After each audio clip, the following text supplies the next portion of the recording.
Yes, ये class 10th का life process का ट्रांसपोर्टेशन का थर्ड पार्ट है। ट्रांसपोर्टेशन ही पढ़ रहे हैं हम। इससे पहले हमने क्या पढ़ा था ट्रांसपोर्टेशन में कि ब्लड की मूवमेंट जो है वो कैसे होती है हार्ट में, और सेकंड में हमने रीड करा कि जो पल्मोनरी सर्कुलेशन और सिस्टमिक सर्कुलेशन के बारे में। अब हम नेक्स्ट आगे पढ़ रहे हैं कि जो ब्लड है एक फ्लूइड है। इसके मेन दो पार्ट्स होते हैं, एक होता है ग्रैनुलर कंपोनेंट, एक होता है लिक्विड कंपोनेंट। जो ग्रैनुलर कंपोनेंट होता है इसके 3 पार्ट्स होते हैं, आरबीसीज, डब्ल्यूबीसीज और प्लेटलेट्स। और जो लिक्विड कंपोनेंट है उसका एक पार्ट होता है लिम्फ। अब आरबीसीज क्या होते हैं? आरबीसीज हमारे रेड ब्लड सेल्स होते हैं, रेड ब्लड सेल्स। ये बेसिकली क्या करते हैं, इसका मेन काम होता है गैसेस को कैरी करना। गैसेस कौन सी? ऑक्सीजन और कार्बन डाइऑक्साइड। इसके अलावा इसका सेकेंड चीज़ क्या है कि आरबीसीज के अंदर हीमोग्लोबिन प्रेजेंट होता है। हीमोग्लोबिन जो होता है वो बेसिकली ब्लड को रेड कलर देता है और साथ साथ ऑक्सीजन को सप्लाई करने में हेल्प करता है। तो ये फंक्शन हो गया आरबीसी का। Next WBC, white blood cells.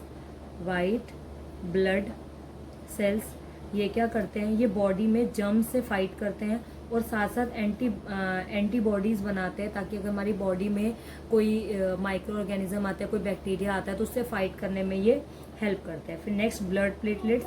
Blood platelets का क्या काम होता है? ब्लड की क्लॉटिंग करना, मतलब ब्लड को रोकना। अगर मान लो कहीं से ब्लड जो है वो फ्लो कर रहा है, ऐसे चोट वगैरह लगने से जो फ्लो करता है ब्लड, तो उस ब्लड को रोकने में प्लेटलेट्स हेल्प करते हैं।